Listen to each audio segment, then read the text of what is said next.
that's it. Stop that.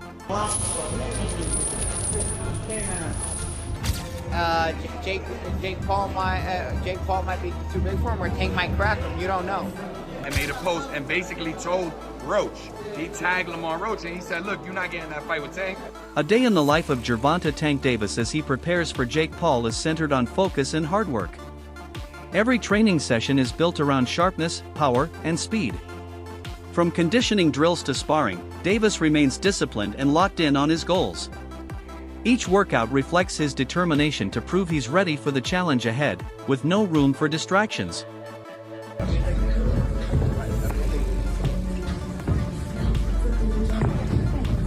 Rolly Romero offers a balanced perspective on the Jake Paul vs. Gervonta Davis fight. He emphasizes that Tank's legacy is already secure, no matter the outcome. As a world champion with major accomplishments, Davis doesn't need Jake Paul to validate his career. Still, Romero admits Jake's size is a legitimate factor. Being naturally bigger gives Paul a physical edge, but it doesn't erase the respect and accolades Tank has earned. Might be too big for him, but like Jake Paul might be too big for him, or Tank might crack him. You don't know. Like I said, or as an exhibition, we don't know if they throw at each other or not, or we don't know. I don't know. I can't give an opinion because I don't know what's going on. Do you think it impacts, will it impact Tank's legacy if Jake Paul were to beat him or even knock him out? Dude, Tank's a 3-division world champion, a 4-time 3-division world champion. At the end of it, bro, you can't take anything away from him. You know, some people trying to give, that's fair, some people trying to give Tank a hard time. They're saying he should have took a fight with Lamar Roach or Shakur Stevenson. But when you think about it, do you think this is business and look, he's getting a bag, or is there some validity to people saying that he ducked Roach? I mean, there's still other options, you know. It's bro, you can't be mad at somebody for doing what they feel is best for them. It's the same way Roach feels Tank is the best option for him. Same way that Stevenson thinks Tank's the best option for him, or all that stuff, right? Paulie Malignaggi highlights the difference between size and experience. While Jake Paul has grown in popularity and physical presence, Malignaggi insists boxing experience matters far more than brute strength. Gervonta Davis has headlined massive events, fought on the sport's biggest stages, and faced elite competition. No matter Jake's size, he can't match the years of training, ring IQ, and adaptability Tank brings.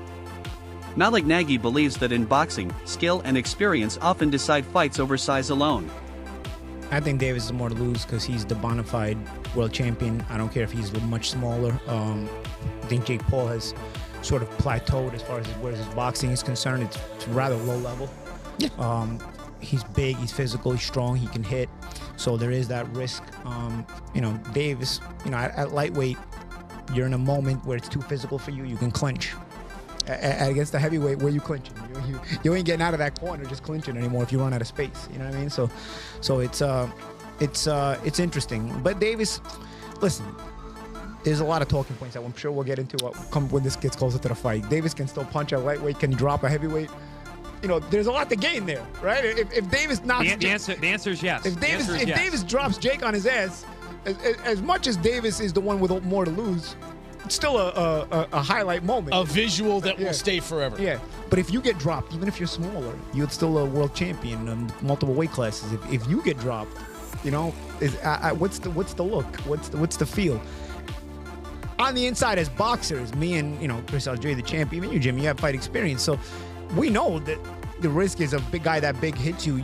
You're probably going down if you're a small guy, if he hits you clean. So we know the risk, but how does it look to the public eye who don't understand that? You know what I mean? The public. So there is a lot to lose, though. There's a bit to gain.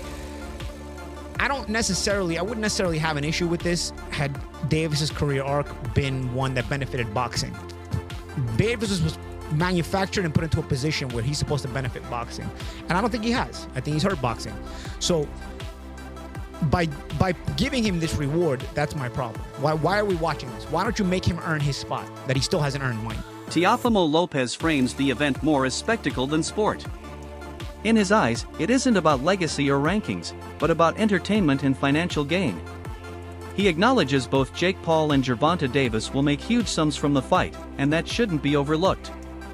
While it may not carry the weight of a championship bout, Lopez still sees value for boxing because by drawing mainstream attention, even a show like Fight can attract new fans and expand the sport's reach.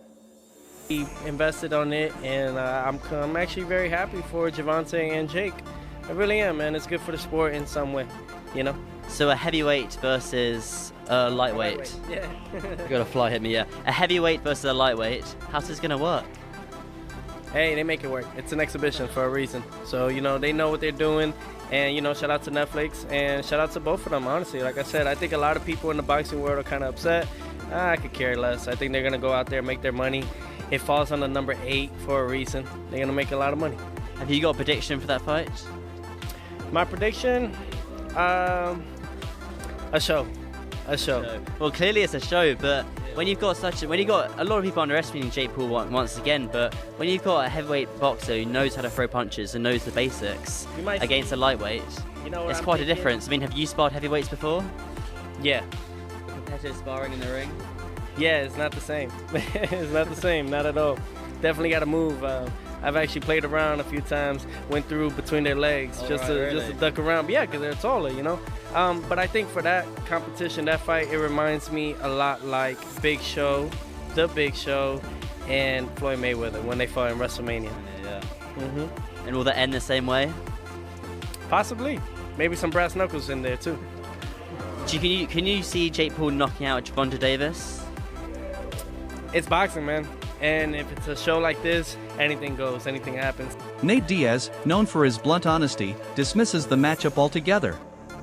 For Diaz, the fight offers no genuine competitive value.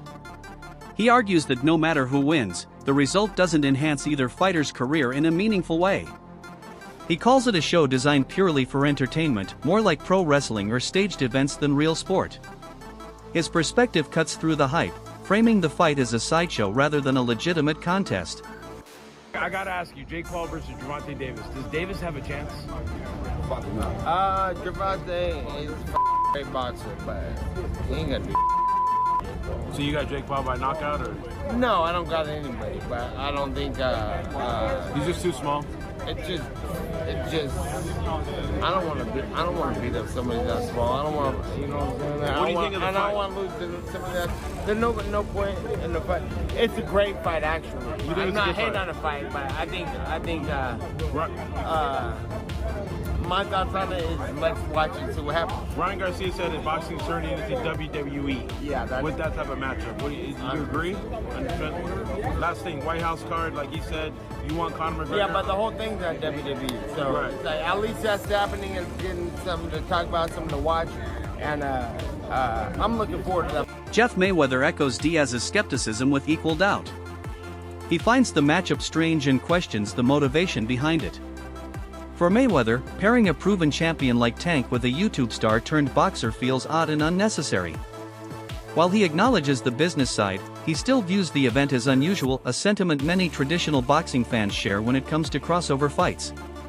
It's kind of weird, because Jake Paul is extremely bigger than Tank.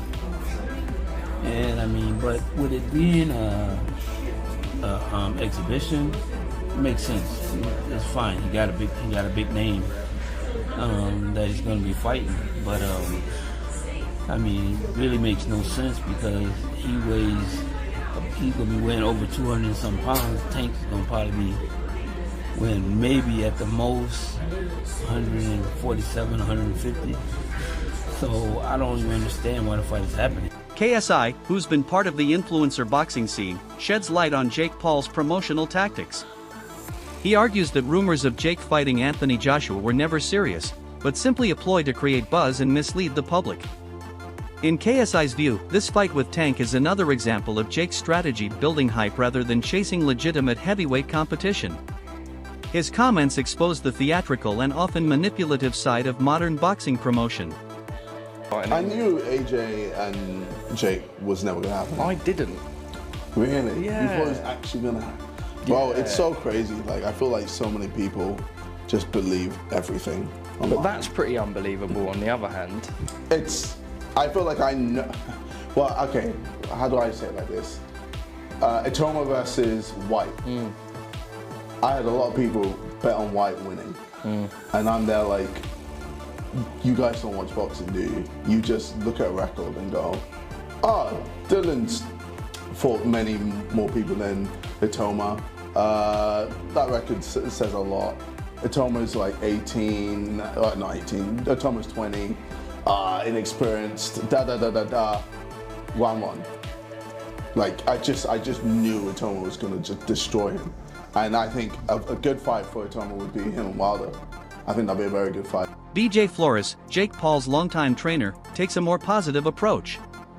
He believes Jake's long-term future lies in the cruiserweight and heavyweight divisions, where his natural size belongs. Still, he sees the Tank Davis fight as an important opportunity. By stepping into the ring with a champion, Jake elevates his profile and gains credibility. Flores views the matchup as a stepping stone, opening doors to bigger fights against higher-level opponents in larger weight classes. Funny story, so one of my good friends, Armani, he has been working with Jake Paul for the last 2 years. Oh.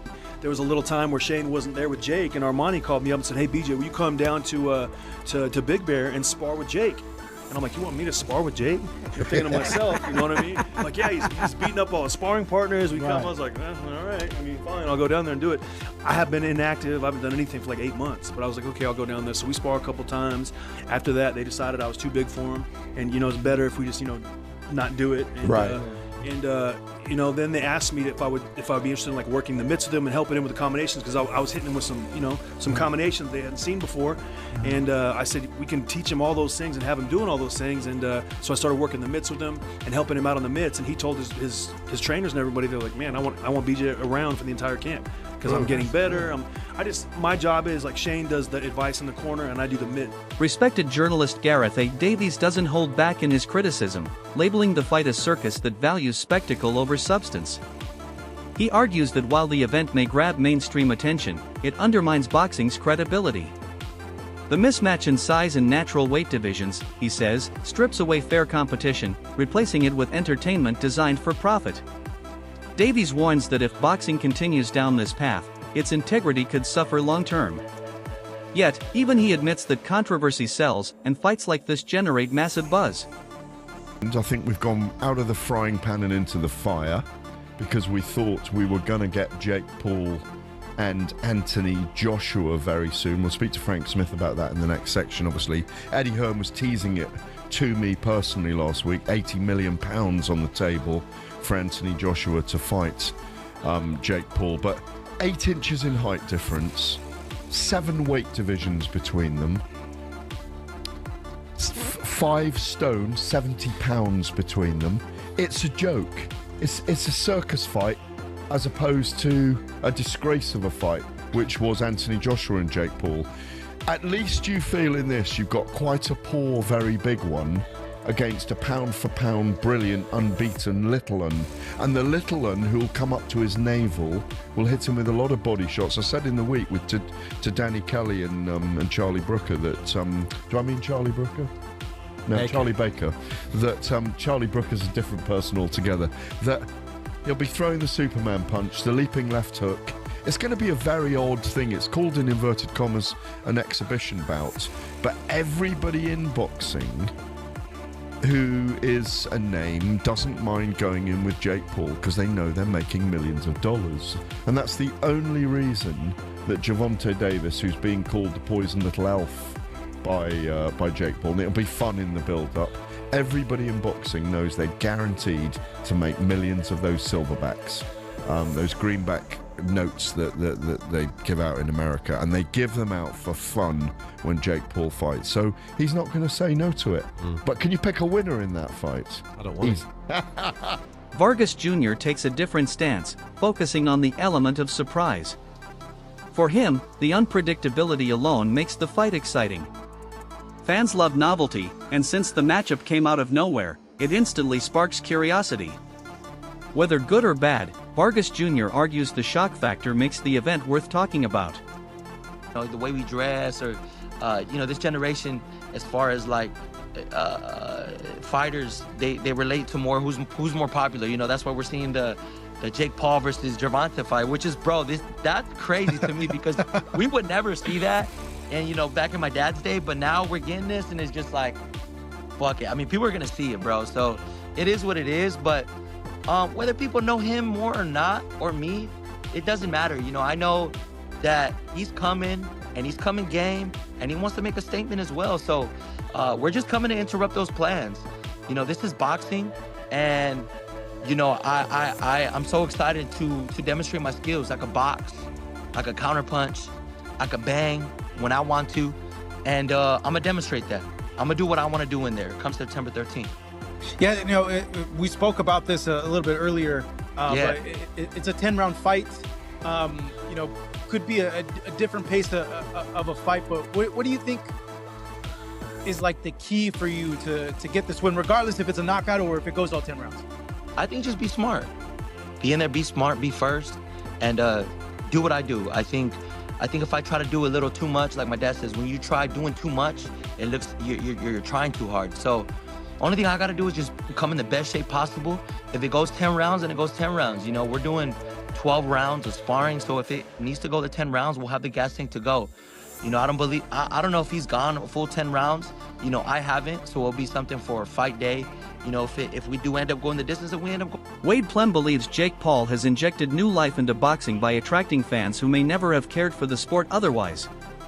He points out that Jake's reach among younger audiences is especially strong, as they prefer entertainment-driven matchups over traditional ones. While purists dismiss these fights as gimmicks, Wade views them as an evolution. In his opinion, Tank vs. Jake continues that momentum, boosting boxing's popularity, even if controversial. He argues that cultural relevance sometimes outweighs purist concerns. Analysts agree Jake benefits the most here, simply by sharing the ring with a proven world champion. Man, that's the circus. If you want to join the circus, that's the circus. I don't see the value. I should see money involved in that. If they want the money, if that's what they want to do, then go ahead and go ahead and get the money. But other than that, I'm not. You got a guy, Jake Paul, that's what, 6'3", 6'4", almost. Then you got a guy, Gervonta Davis, that's like 5'5", a little guy. Yeah. Y'all gonna try to, who's 200 pounds? Just for Mike Tyson there, I'm gonna throw him in there with a 135. It's just a circus, and that's what they want to do to get money, to generate money in the sport of boxing instead of Gervonta Davis. This is a legacy fight. He was supposed to fight Lamont Roach after this, and then he say, no. Think about it. You really can't say too much. When you say Gervonta Tank Davis and you say Lamont Roach. For Jake, the fight offers massive exposure, credibility, and financial reward. Win or lose, analysts call it a calculated move to grow his brand, attract new fans, and secure lucrative opportunities. The ripple effects also extend to other fighters like Lamont. With Tank busy facing Jake, a rematch with Lamont is off the table, but it also creates new openings in the boxing calendar.